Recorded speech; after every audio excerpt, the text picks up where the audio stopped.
Sa issa ntefqu madwar 26 miljun euro sabiex setgħu jinfetħu mill-ġdid l-iskejjel b'konformità mal-protokolli għal ħarsien tas-saħħa tat-tfal, edukaturi u ħaddiema.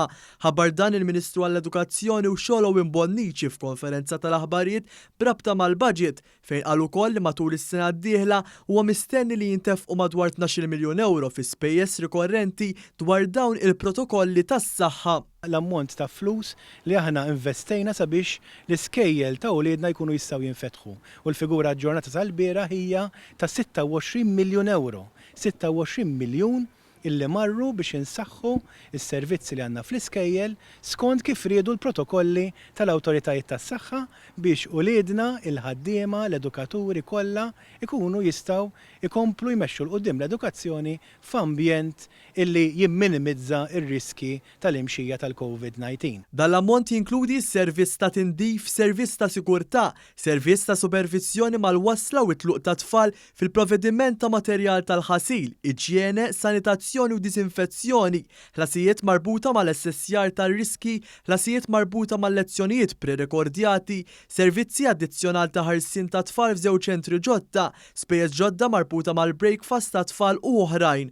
Dr. Bonnici li matul din is-sena saru numru ta' proġetti infrastrutturali bħal ftuħ tal-iskola primarja l-ġdida tal-Awra b'investiment ta' 13 miljun euro u x-xogħol fuq l-iskola medja u sekondarja taż-Żejtun. Is-sena 2021 se tkun ikkaratterizzata minn iktar xogħol infrastrutturali fil-kamp edukattiv fosthom il-bini ta' skola primarja ġdida fl-Imsida b'investiment ta' 14 miljun euro u fl-iskola primarja ġdida tar-Rabat Għawdex li se ssir b'investiment ta' 10 miljun euro.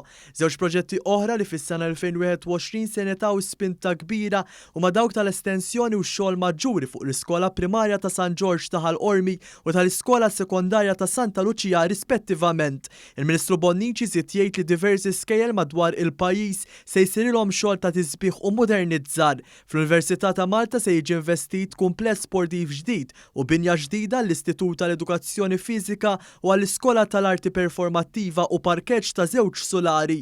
Fl-Emkas se jkun hemm titjib u bini ta' aktar faċilitajiet fih dan il-kampus ta' Raħal ġdid, it-tlestija ta' ċentru ġdid għar-riżorsi u l-bini l-ġdid tal-informatika u investiment faċilitajiet rikreattivi għat-titjib ta' saħħa mentali u fiżika. Fil-konferenza tal-aħbarijiet tkellem ukoll is-Segretarju Parlamentari responsabbli miż-żgħażagħ, l-isport u l-volontarjat Clifton Grima fejn tenna kemm dan il-Gvern investa bisħieħ f'dawn l-oqsma.